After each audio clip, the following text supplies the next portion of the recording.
के लिए, पेंट 5 के लिए, ऑक्साइड O के लिए।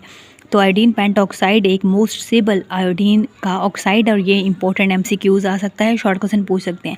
डार्क का मतलब है कि लाइट नहीं होगी तो ये स्टेबल होगी, हीट नहीं होगी। इन जो है शॉर्ट क्वेश्चन के लिहाज से आ सकता है, मोस्ट इंपॉर्टेंट है। ऑक्साइड्स ऑफ ब्रोमीन में ये मरकरी का सिंबल होता है Hg, ऑक्साइड ऑक्सीजन के साथ है, तो ये मर्क्यूरिक ऑक्साइड्स के।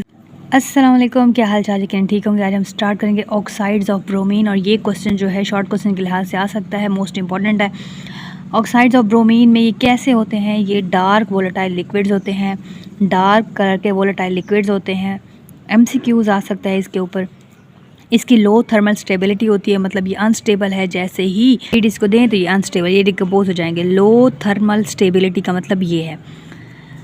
ब्रोमीन मोनोऑक्साइड Br2O, तो इसको हम कैसे प्रिपेयर कर सकते हैं? इसको हम मर्क्यूरिक ऑक्साइड, मरकरी का सिंबल होता है Hg, ऑक्साइड ऑक्सीजन के साथ, तो ये मर्क्यूरिक ऑक्साइड्स के साथ जब ब्रोमीन का रिएक्शन करवाएंगे 50 डिग्री सेंटीग्रेड पे, तो आपके पास जो है वो ब्रोमीन के ऑक्साइड, ब्रोमीन मोनोऑक्साइड हासिल होगी, और यहाँ पे ब्रोमाइड के साथ मरकरी ब्रोमाइड आपको हासिल होगा। अब यही वाली जो ब्रोमीन ऑक्साइड है, monoxide, can be prepared by treating the suspension. अब इसको जो है, इसको मज़ीद हम कैसे प्रिपेयर कर सकते हैं? अगर हम मर्क्यूरिक ऑक्साइड का सस्पेंशन डालें किसके अंदर, CCl4 के अंदर, कार्बन टेट्राक्लोराइड के अंदर, और साथ में ब्रोमीन रिएक्ट करवाएं, तो फिर भी हमें ब्रोमीन मोनोऑक्साइड हासिल होगी। यानी ये मर्क्यूरिक ऑक्साइड है, CCl4 का सस्पेंशन है इसके अंदर, और फिर जो है इसको हम ब्रोमीन के साथ रिएक्शन कराएंगे तो फिर हमें ये क्या मिलेगी? हमें मिलेगी ब्रोमीन मोनोऑक्साइड। अब ये स्टेबल है डार्क में। डार्क का मतलब है कि लाइट नहीं होगी तो ये स्टेबल होगी, हीट नहीं होगी। इन CCl4 इसी में स्टेबल होगी। टेम्परेचर देखें -20 डिग्री, यानी ठंड में ये स्टेबल है। इट हैज़ ऑक्सीडाइजिंग प्रॉपर्टीज़, और तब इसके अंदर जो है ऑक्सीडाइजिंग प्रॉपर्टीज़ इसके अंदर इंट्रोड्यूसिंग, मतलब ये जो है ब्रोमीन मोनोऑक्साइड एक ऑक्सीडाइजिंग एजेंट के तौर पे काम करता है, ये इसके अंदर ऑक्सीडाइजिंग प्रॉपर्टीज़ हैं। ऑक्साइड्स ऑफ आयोडीन देखें तो आयोडीन के ऑक्साइड्स हम देखते हैं, सबसे जो मोस्ट स्टेबल ऑक्साइड आयोडीन का वो है iodine paint oxide I2O5। I2 iodine के लिए, पेंट 5 के लिए, ऑक्साइड O के लिए। तो आयोडीन पेंट ऑक्साइड एक मोस्ट स्टेबल आयोडीन का ऑक्साइड, और ये इंपॉर्टेंट MCQs आ सकता है, शॉर्ट क्वेश्चन पूछ सकते हैं। और उसके लिए अलग मैं एक सीरीज़ भी बनाऊंगी जिसमें आपको बताऊंगी। द अदर कंपाउंड I2O4, ये जो टेट्रा ऑक्साइड है या I2O9 वाला है, ये आर सॉल्ट्स लाइक, ये साल्ट लाइक होते हैं, ये आयोडेट्स बनाते हैं जब ये रिएक्शन करते हैं, और इनको हम आयोडेट्स कहते हैं, आयोडीन आयोडेट्स इसको।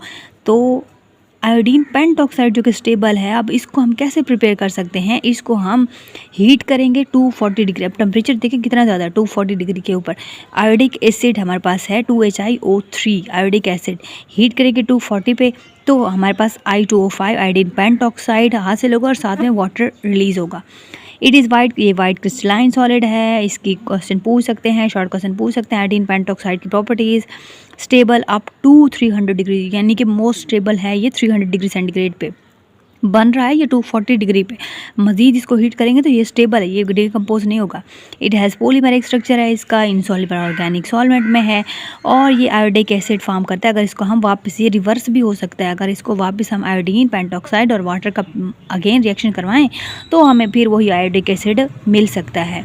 अच्छा, मतलब इसी से आयोडिक एसिड से हमने आयोडीन पेंटॉक्साइड भी तैयार किया है, वाटर निकला है 240 डिग्री पे, और हम इसी को वापस अगर करें तो यहाँ पे हमारे पास वापस आयोडिक एसिड फॉर्म हो जाएगा। ये रिएक्ट कर सकता है, कौन रिएक्ट कर सकता है? आयोडीन पेंटॉक्साइड किसके साथ? हाइड्रोजन सल्फाइड के साथ, HCl के साथ, कार्बन मोनोऑक्साइड के साथ, और वहाँ पे ये ऑक्सीडाइजिंग एजेंट के तौर पे इसके अंदर इसकी प्रॉपर्टी इंड्यूस हो जाएगी, एज आ ऑक्सीडाइजिंग एजेंट काम करेगा, यूज़ होगा। मोस्ट इंपॉर्टेंट यूज़ है इसका, कहाँ पे? क्वांटिटेटिव एनालिसिस करता है कार्बन मोनोऑक्साइड के। कार्बन मोनोऑक्साइड जब आयोडीन पेंटॉक्साइड के साथ रिएक्शन करेगा तो आयोडीन हासिल होगी, और हमें कार्बन डाइऑक्साइड हासिल होगा। ठीक है, ये मोस्ट इंपॉर्टेंट है, ये शॉर्ट क्वेश्चन आ सकता है। इसकी प्रॉपर्टीज़ पूछ सकते हैं, इसकी MCQs में इसकी जो है कौन ज़्यादा स्टेबल है ये पूछ सकते हैं। ठीक है, बहुत आसान है, इसको एक बार देख लीजिएगा। कोई बात समझ रहा है ज़रूर पूछिएगा। मिलते हैं नेक्स्ट लेक्चर में। अपना बहुत सारा ख्याल रखिएगा। कोई सजेशन देनी हो तो दे सकते हैं। Thank you so much. Allah हाफिज़।